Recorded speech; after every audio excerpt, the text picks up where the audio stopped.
Ini dia panduan cara mengisi surat lamaran CPNS Kejaksaan yang ditulis tangan. Jangan sampai salah ya. Sebelumnya kami hendak mengucapkan terima kasih karena telah klik video ini. Semoga bermanfaat, silahkan simak sampai akhir ya. Akan tetapi jangan lupa subscribe dulu channel YouTube Dunia Kuliah dan Beasiswa supaya kamu mendapatkan banyak informasi seputar CPNS. Langsung aja kita bahas, ini dia panduan cara mengisi surat lamaran CPNS Kejaksaan tulis tangan. Mari kita lihat dulu format surat lamarannya. Nah, ini adalah format dan keterangannya. Surat lamaran ini ditujukan kepada Jaksa Agung RI. Format surat lamaran dapat diunduh pada website https://biropek.kejaksaan.go.id atau link unduhan yang disediakan pada postingan Instagram @biropekkejaksaan. Nah, surat ini wajib ditulis tangan dan ditandatangani dengan pena warna hitam, serta diberi materai elektronik senilai Rp10.000. Nah, setelah dokumen ditandatangani, maka kemudian di-scan warna sesuai aslinya. Lalu bagaimana sih cara mengisi surat lamaran yang ditulis tangan ini? Mari kita nulis bareng-bareng. Oke, sekarang kita akan membuat surat lamaran untuk melamar CPNS di Kejaksaan. Nah, surat lamaran ini full ditulis tangan ya. Full ditulis tangan menggunakan tinta hitam. Nah, surat lamaran ditulis di kertas HVS polos seperti ini. Nah, supaya tulisannya rapi, maka kita bawahnya ditaruh ini folio ya. Oke, jadi nanti konsepnya kayak gini. Nah, supaya tetap kokoh, kita kasih klip kayak gini. Klip kayak gini. Kemudian nanti kita gunakan pulpen yang paling enak biar tulisannya tetap bagus dan bisa dibaca dengan baik. Oke, langsung aja kita mulai membuat surat lamaran untuk melamar CPNS Kejaksaan. Pertama-tama kita nulis dulu tempat dan tanggal surat lamaran ini dibuat. Mulai dari kota, kabupaten atau kota, kemudian tanggal surat lamaran ini dibuat. Nah, ini kita tulis di sini di pojok kanan atas. Nah, ini masih kelihatan garisnya. Surakarta. Tanggal lamaran ini dibuat 24 Agustus 2024. Nah, ini dipastikan mengenai kotanya diisi dengan kabupaten atau kota surat lamaran ini dibuat. Sedangkan ini diisi dengan tanggalnya. Nah, tanggal surat lamaran ini bisa saja berbeda dengan tanggal saat upload atau unggah. Namun pastikan tanggal surat lamaran ini masih berada dalam periode pendaftaran. Paham? Oke, selanjutnya kita masuk ke mana surat ini ditujukan. Nulisnya tidak lurus dengan kota dan tanggal, tetapi satu baris di bawahnya. Kita tulis yang terhormat Jaksa Agung, karena Jaksa Agung ini yang jabatannya paling tinggi di Kejaksaan. Terus di bawahnya, selaku pejabat pembina kepegawaian di Jakarta. Jakarta nulisnya di bawahnya ya. Oke, selanjutnya. Dengan hormat, koma, saya yang bertanda tangan di bawah ini, titik 2, nama. Nah, ini kalau ngasih titik 2-nya agak jauh ya. Karena ada tulisan tempat atau tanggal lahir dan jabatan yang dilamar itu yang tulisannya rada panjang. Nama diisi dengan nama lengkap, nggak ada singkatan, nggak ada titel atau gelar. Nah, kalau misalkan ada perbedaan antara nama lengkap di KTP dan ijazah, maka keduanya ditulis dengan format nama sesuai KTP gitu. Kalau misalkan berbeda ya antara KTP dan ijazah gitu. Atau mau pakai nama yang di ijazah, maka nama dalam kurung sesuai ijazah. Oke, nama Ratna Damayanti tanpa gelar. Nah, di sini aku tulis ya sesuai KTP. Karena ada perbedaan antara penulisan di KTP dan ijazah. Kemudian yang selanjutnya adalah kita menulis tempat atau tanggal lahir. Titik 2 diisi dengan tempat dan tanggal lahir. Tempat lahir yang ditentukan adalah setingkat pemerintah daerah tingkat 2, yakni kabupaten atau kota. Dalam hal ini, kalau misalkan di KTP atau ijazah itu tulisannya bukan kabupaten atau kota, maka format penulisannya disesuaikan ya. Nama tempat lahir sesuai KTP. Misalkan harusnya kan kotanya Surakarta, lahir di Surakarta. Tapi ternyata di KTP itu tulisannya itu bukan Surakarta, tapi Pajang malah nama kecamatannya. Nah, itu ditulis Pajang sesuai KTP kayak gitu. Isi, mari kita isi. Surakarta 16 September 1994. Selanjutnya jenis kelamin diisi laki-laki atau perempuan? Perempuan. Oke, selanjutnya pendidikan. Pendidikan diisi dengan jenjang pendidikan. Nah, ini jenjang pendidikan ini diisi khusus oleh diploma 3, diploma 4, sarjana 1, dan magister yang dilengkapi dengan program studinya. Contoh S1 hukum. Terus kemudian selanjutnya ditulisi jabatan yang dilamar. Jabatan yang dilamar adalah tulisannya disesuaikan dengan yang ada di formasi ya. Analis hukum ahli pertama. Analis hukum ahli pertama. Oke, selanjutnya adalah alamat KTP.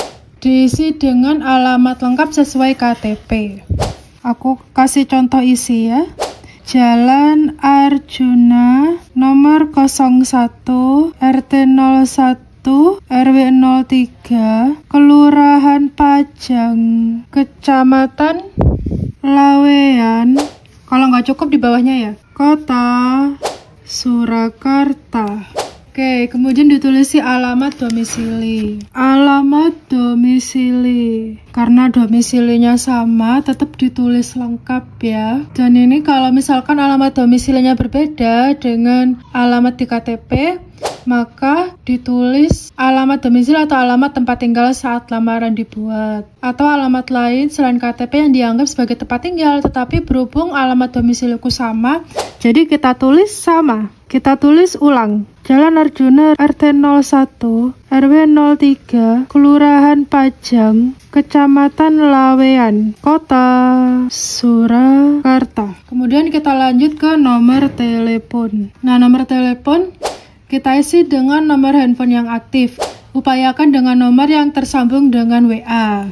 Jadi kita tulis nih 085645844. Sudah nih, oke, data diri sudah. Kita lanjut ke paragraf selanjutnya. Dengan ini, jadi dikasih jarak ya. Dengan ini menyampaikan surat lamaran. Dengan ini menyampaikan surat lamaran agar dapat mengikuti seleksi penerimaan calon pegawai negeri sipil di Kejaksaan RI tahun anggaran 2024. Sebagai bahan pertimbangan, berikut disampaikan hal-hal sebagai berikut. 1. Kartu tanda penduduk atau surat keterangan telah melakukan rekaman kependudukan. Nah, ini bisa dipilih salah satu ya. Cukup satu dokumennya dicantumkan antara KTP atau surat keterangan telah melakukan rekaman kependudukan. Karena saya pakainya KTP, jadi ditulis kartu tanda penduduk dalam kurung KTP. Selanjutnya nomor 2, pas foto.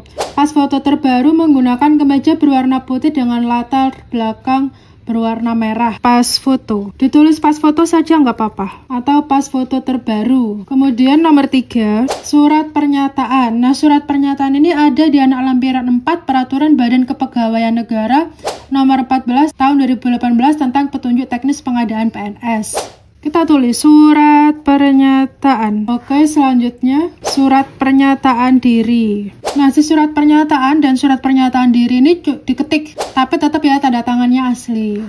Kemudian yang nomor 5, ijazah atau STTP. Karena menggunakan ijazah, jadi ditulisnya ijazah. Kemudian nomor 6, transkrip nilai akademik atau daftar nilai atau SKHUN. Karena lulusan S1, jadi ditulisnya transkrip nilai akademik. Oke, nomor 7, sertifikat kemahiran berbahasa asing. Nah, ini hanya dicantumkan bagi pelamar dengan kualifikasi pendidikan D4, S1, profesi, dan magister sesuai dengan yang dipersyaratkan di jabatan yang dilamar. Berhubung tadi melamar jurusan analis hukum ahli pertama, syaratnya adalah TOEFL. Salah satu syaratnya adalah menguasai bahasa Inggris dengan nilai TOEFL minimal 450 atau IELTS minimal 5. Jadi saya harus mencantumkan sertifikat TOEFL. Sertifikat TOEFL atau ditulis sertifikat kemahiran berbahasa asing. Oke, selanjutnya ada di nomor 9 itu seharusnya surat tanda tangan registrasi. Nomor 9 itu seharusnya surat tanda registrasi atau STR. Nah, STR ini biasanya dibutuhkan untuk tenaga kesehatan. Jadi, kamu bisa mencantumkan STR apabila kamu ingin melamar pada jabatan tenaga kesehatan yang mempersyaratkan STR. Tetapi berhubung saya bukan lulusan kesehatan dan tidak melamar dalam farmasi kesehatan, jadi saya tidak menambahkan STR. Kemudian, selanjutnya yang nomor 10, sertifikat komputer. Tetapi sertifikat komputer ini hanya dicantumkan bagi para pelamar pada jabatan penjaga tahanan, dikecualikan pada formasi putra atau putri Papua dan Papua Barat. Karena saya tidak melamar pada formasi penjaga tahanan, maka saya tidak mencantumkan sertifikat komputer. Selanjutnya, nomor 8 adalah Surat Keterangan Catatan Kepolisian atau SKCK. Surat Keterangan Catatan Kepolisian, SKCK.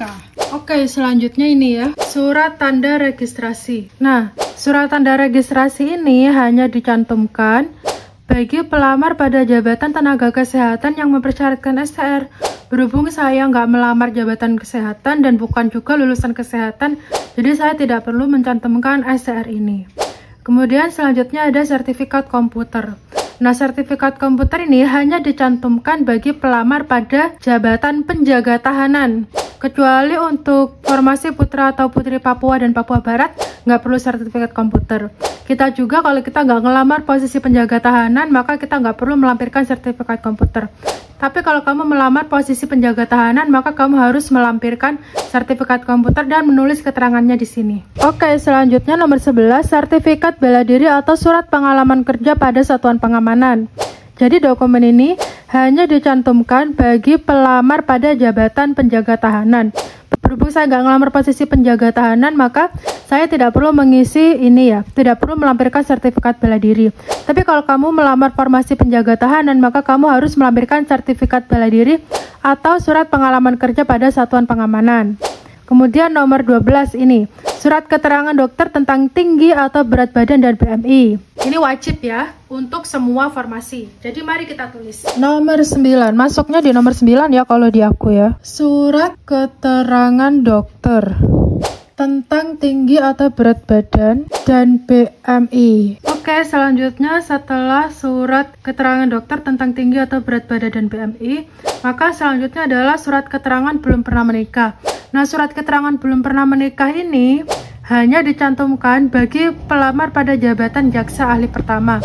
Berhubung saya melamarnya analis hukum ahli pertama, jadi boleh menikah dan tidak perlu mencantumkan surat keterangan belum pernah menikah. Nah, selanjutnya nomor 14 ini adalah surat keterangan disabilitas. Nah, surat keterangan disabilitas ini hanya dicantumkan bagi pelamar pada jenis kebutuhan khusus disabilitas. Kemudian yang terakhir 15, akta kelahiran atau surat keterangan lahir dan surat keterangan keturunan Papua atau Papua Barat. Nah, ini akta kelahiran ini hanya dicantumkan bagi pelamar pada kebutuhan khusus putra atau putri Papua. Nah, berhubung saya semuanya sudah, maka kita lanjut ke paragraf selanjutnya. Ini udah kadung nulis, gak apa-apa nanti ditulis ulang aja. Jadi ini kayak orat-oratannya dulu, baru kita tulis ulang serapi mungkin. Soalnya kalau tadi kan masih mikir ya. Selanjutnya kita tulis nih paragraf terakhir. Adapun seluruh data dan dokumen yang saya berikan adalah benar. Apabila di kemudian hari ditemukan data yang tidak benar atau selama proses seleksi terdapat keterangan yang berubah dan mengakibatkan tidak terpenuhinya persyaratan yang ditentukan, maka saya menerima keputusan panitia untuk membatalkan keikutsertaan atau kelulusan saya pada seleksi CPNS Kejaksaan RI tahun anggaran 2024. Atas perhatiannya diucapkan terima kasih. Nah, ini karena nggak cukup ya, space-nya tinggal segini padahal masih harus nulis hormat saya, materai, dan tanda tangan. Maka kita lanjut di halaman selanjutnya ya. Ditulis di sini. Hormat saya, koma di sini materai ya. Sini materai, kita ancang-ancang lah. Baru di sini kita tulis nama kita, Ratna Damayanti. Oke, ini baru tanda tangan. Kita tempel materai di sini, baru nanti kita tanda tangan. Nah, itulah dia cara membuat surat lamaran untuk melamar formasi CPNS di Kejaksaan. Mudah bukan? Nah, ini ya seperti ini. Jadi disesuaikan dengan jabatan yang kamu lamar. Dan ini kalau kamu merasa tulisannya jelek atau kayak gini nih, ada kayak gini-gininya, aku saranin ya sebaiknya nulis ulang gitu. Jadi disesuaikan benar-benar. Diusahakan nulis serapi mungkin. Dan kalau bisa diusahakan ini lembar ini sama ininya jadi satu. Tapi kalau nggak bisa jadi satu karena memang tulisan kita besar-besar, jadi nanti dalam satu PDF berisi 2 halaman kayak gini nggak apa-apa dalam satu PDF ya. Gitu. Oke, semoga bermanfaat ya. Nah, itulah dia panduan cara mengisi surat lamaran untuk kamu yang ingin bekerja menjadi CPNS Kejaksaan. Jangan sampai salah ya, dan semoga berhasil. Terima kasih sudah menyimak, semoga harimu menyenangkan.